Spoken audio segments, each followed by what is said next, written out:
Hi everyone. Welcome to Telugu crypto బడి. So, ఈరోజైతే మనకి మార్కెట్ కొంచెం పాజిటివ్‌గానే ఉంది. చాలా మటుకు చాలా కాయిన్స్ అయితే గ్రీన్‌లోకొచ్చేసాయి. బట్ ఈ సిట్యుయేషన్ ఎలా ఉంటుంది? నిన్నటి డీప్ సీక్ ఎఫెక్ట్ ఇంకా మార్కెట్ పైన ఎన్ని రోజులు ఉంటున్నదన్నది గూడా మనం ఈ వీడియోలో డిస్కస్ చేద్దాము. అలానే మేజరు కరెక్షన్స్ ఏంటి? ఇప్పుడు ఇలాంటి కాయిన్స్‌లో ఇన్వెస్ట్ చేయాలన్నది గూడా మనము ఈ వీడియోలో డిస్కస్ చేద్దాము. సో, ఒకవేళ మీరు నా ఛానెల్‌ని ఫస్ట్ టైమ్ విజిట్ చేస్తున్నట్లయితే ప్లీజ్ సబ్స్క్రైబ్. దీంట్లో ఏంటంటే ఎవ్రీ డే నేను ఆ రోజు క్రిప్టోలో మేజర్ అప్డేట్స్ అన్నీ వివరించడానికైతే ట్రై చేస్తున్నాను. So, please subscribe and share with your friends. So, market చూస్తే మాత్రం మనకి నిన్న చెప్పాం గదా! డీప్‌సీక్ వీడియో ఎక్స్‌ప్లెయిన్ చేశాను గదా! ఒకవేళ ఆ వీడియో చూడకపోతే మార్కెట్ ఎందుకు క్రాష్ అయితుందని నిన్నటి వీడియో ఒకసారి చూడండి. ఆల్మోస్ట్ మనకి ఎన్విడియా అయితే 593 బిలియన్ స్టాక్ మార్కెట్‌లో నుంచి లాస్ అయింది. అంటే ఇది ఇప్పటి వరకు record one day loss for any company. అంటే ఇంత ఎక్కువ మొత్తంలో మనీ లూజ్ అయిన కంపెనీ యాక్చువల్‌గా యూఎస్ స్టాక్ మార్కెట్‌లోనే లేదు. సో, అంత ఎఫెక్ట్ అయితే పడ్డది మనకి ఎన్విడియా పైన.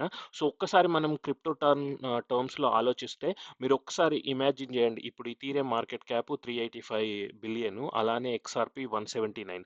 సో, ఆల్మోస్ట్ ఈ ఎక్స్ఆర్‌పి, ఇథీరియం 2 కూడా ఒకేసారి జీరోకి పోతే ఎంత లాస్ అవుతుందో అంత లాస్ అయితే అయింది యూఎస్ స్టాక్ మార్కెట్‌లో. సో, ఆబ్వియస్‌లీ ఇప్పుడు ఏమవుతుందంటే లాస్ట్ ఫ్యూ ఇయర్స్ నుంచి వరల్డ్ వైడ్ మొత్తము ఫైనాన్షియల్ మార్కెట్ చాలా ఇంటర్ కనెక్టెడ్ అయిపోయాయి. అంటే ఒక మేబీ 7-10 ఇయర్స్ బ్యాక్ ఇంత ఇంటర్ కనెక్షన్ ఉండేది కాదు. సో, ఇప్పుడేమవుతుందంటే వరల్డ్‌లో ఎక్కడ చిన్న ఏదైనా గూడా మొత్తం వరల్డ్ స్టాక్ మార్కెట్ మొత్తం ఇంపాక్ట్ అవుతుంది. ఈవెన్ క్రిప్టోస్ కూడా అందుకే నిన్న డంప్ అయ్యాయి. బట్ ఇప్పుడైతే కొంచెము పికప్ అయితున్నాయి. ఎందుకు పికప్ అవుతున్నాయని జెప్తుంటే చూడండి, ఇక్కడ మీకు యూఎస్‌లో ఫ్యూచర్ మార్కెట్స్ ఉంటాయి గదా! ఆ ఫ్యూచర్ మార్కెట్స్ ఇప్పటివరకైతే కొంచెం పాజిటివ్‌గానే ఉండే. జస్ట్ ఫ్యూ మినిట్స్ నుంచి మళ్ళీ కొంచెం డంప్ అయింది. బట్ యూరోప్‌లో చూసుకున్నా గూడా ప్రతి స్టాక్ మార్కెట్ గ్రీన్‌లోనే ఉంది. అలానే ఏషియాలో గూడా మన సెన్సెక్స్, నిఫ్టీ 2 గూడా మరీ ఎక్కువ లేకున్నా కొంచెం పాజిటివ్‌గానైతే ఉన్నాయి. జపనీస్ వాళ్ళది కొంచెం డౌన్ ఉంది. ఓవరాల్ ఫ్యూచర్స్ మార్కెట్ అయితే చూడండి, నేను ఇంతకుముందు చూపించింది రెగ్యులర్ మార్కెట్. ఇప్పుడైతే యూఎస్‌లో ఫ్యూచర్స్ మార్కెట్ చూస్తే డో జోన్స్ గానీ, ఎస్ఎన్‌పి ఫ్యూచర్స్, అలానే నాస్డాక్, సో, అవన్నీ గూడా లిటిల్ బిట్ పాజిటివ్ మొమెంటంలోనే ఉన్నాయి. సో, హోప్‌ఫుల్లీ ఒక్కసారి యూఎస్ మార్కెట్ ఓపెన్ కాంగానే ఇంకొక ఫ్యూ అవర్స్‌లో స్టాక్ మార్కెట్ ఓపెన్ అవుతుంది గదా! దాని తర్వాత అయితే మనకు పికప్ అవుతుందని అనుకుంటున్నాను. ఎందుకంటే ఆల్రెడీ చాలామంది నిన్న పానిక్‌లో సెల్ చేశారు ఎన్విడియాను అలానే. బట్ ఈ టైంలో గూడా మెటా గాని కొన్ని అయితే కొంచెం బానే పెర్ఫార్మ్ చేశాయి. సో, హోప్‌ఫుల్లీ మనకి క్రిప్టో గూడా అలానే ఉంటుంది. బట్ ఏంటంటే మీరు చూసుకుంటే ఆల్ట్ కాయిన్ సీజన్ అన్నది తగ్గిపోయింది. ఎందుకంటే మనం లాస్ట్ వీక్ చూసినా గూడా ఇది 52, 53 రేంజ్‌లో ఉండే. సో, ఇప్పుడు 47 వచ్చింది. సో, దీని అర్థం ఏందంటే ఆల్ట్ కాయిన్స్ చాలా బ్యాడ్‌గా పెర్ఫార్మ్ చేస్తున్నాయి. బిట్ కాయిన్ మాత్రం మంచిగా పెర్ఫార్మ్ చేస్తుంది.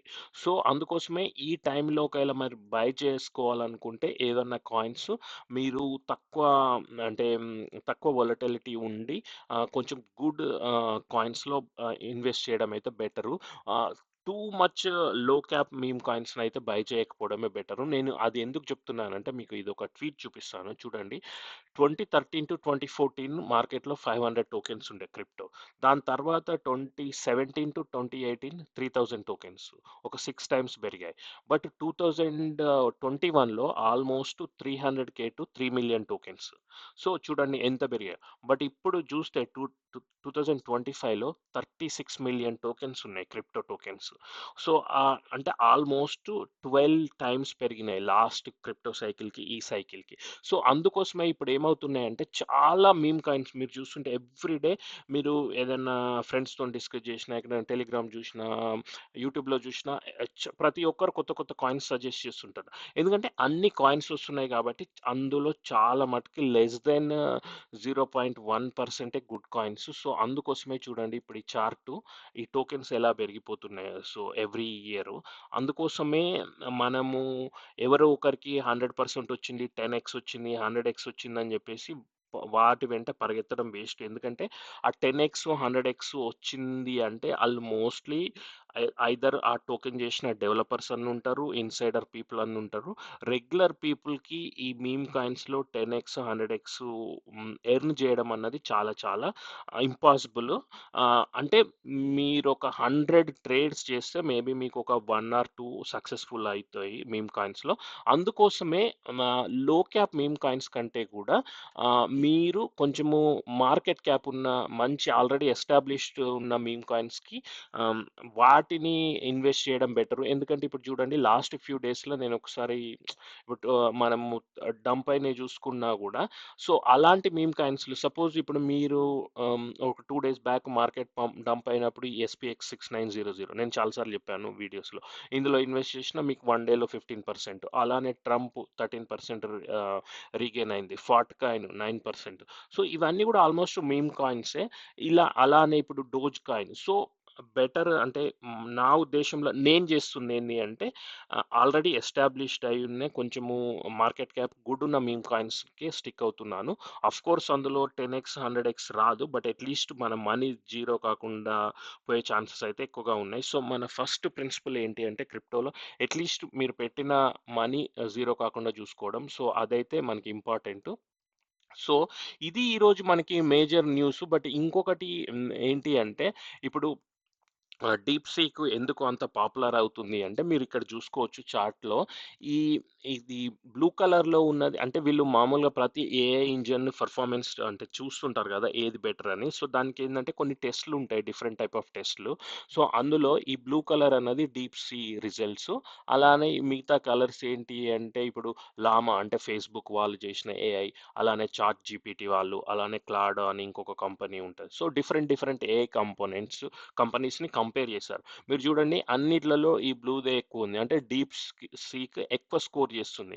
అంటే ఈళ్ళు డిఫరెంట్ ప్రాబ్లమ్స్‌ని సాల్వ్ చేయడానికి చూస్తారు. కోడింగ్ ప్రాబ్లమ్స్ గానీ, మ్యాథ్స్ ప్రాబ్లమ్స్ గానీ, సోషల్ రీజనింగ్ ప్రాబ్లమ్స్ గానీ. సో, అన్నిట్లలోనైతే డీప్ సీక్ చాలా బెటర్‌గా పెర్ఫార్మ్ చేస్తుంది కాబట్టి అందుకోసమే మనకి మార్కెట్ అలా ఇంపాక్ట్ అయింది.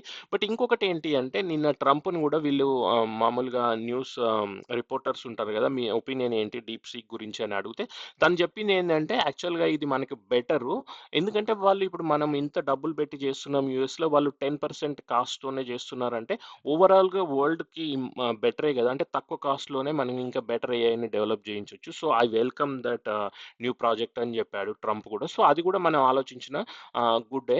సో, ఇంకొకటేందంటే దేర్ ఆర్ ప్రపోజల్స్ ఏమొస్తున్నాయంటే యూఎస్ బేస్డ్ క్రిప్టోస్ మీద టాక్స్ ఉండొద్దు యూఎస్‌లో అని జెప్తున్నారు. సో, అందుకోసమే మీరు ఒకవేళ కొత్త కాయిన్స్‌లో ఇన్వెస్ట్ చేయాలనుకున్నా గూడా యూఎస్ క్రిప్టోస్‌ని కొంచెము కాన్సంట్రేట్ జేయండి. మీకు కాయిన్ మార్కెట్ క్యాప్‌లో గాని, కాయిన్ గెకోలో గాని మేడ్ ఇన్ యూఎస్ఏ అని ఒక కేటగరీ గూడా ఉంది. సో, వీటి మీద ఎక్కువ ఫోకస్ జేసి వీటిలో రైట్ కాయిన్స్ ఇన్వెస్ట్ చేయడం బెటర్. ఒకవేళ మీకు కావాలంటే నాకు కామెంట్స్‌లో జెప్పండి. నేను వీడియో కూడా చేస్తాను. అలానే మీకు ఎవరికన్నా ఇంకా డీప్ సీక్ గురించి ఫుల్ డీటెయిల్స్ కావాలన్నా కూడా నాకు కామెంట్స్‌లో చెప్పండి. అంటే ఎక్కువ మంది ఒకవేళ అడిగితే దాని గురించి కూడా కంపారిజన్ వేరే ఏఐ ఏజెంట్స్‌తోని మనం కంపేర్ చేసి వీడియో చేయొచ్చు. ఇది మనకి ఈరోజు మేజర్ అప్డేట్స్. సో, ఇదివరకు చెప్పినట్టు ఒకవేళ మరీ బ్రాండ్ న్యూ మీమ్ కాయిన్స్ మీద వెంటైతే పరిగెత్తకండి ఫోమోతోని. సో, కొంచెం ఎస్టాబ్లిష్డ్ మీమ్ కాయిన్స్ అయితే బెటరు. చాలామంది మీమ్ కాయిన్స్ గురించి అడుగుతున్నారు కాబట్టి చెప్తున్నాను. సో, మోస్ట్ ప్రాబబ్లీ నేను ఎక్స్‌పెక్ట్ చేస్తున్న నుంచయితే స్టాక్ మార్కెట్ కొంచెము పాజిటివ్‌గా ఇంపాక్ట్ అయితే మాత్రం మనకి బానే ఉండొచ్చు. బట్ ఏందంటే ఎఫ్ఓఎంసీ మీటింగ్ ఉంది ఈరోజు, రేపు. సో, ఒకవేళ వాళ్ళైతే రేట్ కట్ ఉండకపోవచ్చని చెప్తున్నారు. సో, దాని మీద అంత నెగెటివ్ ఉండకపోవచ్చని ఎక్స్‌పెక్ట్ చేస్తున్నాను. సో, అది ఈరోజు major updates. Keep watching Telugu crypto buddy. Thank you.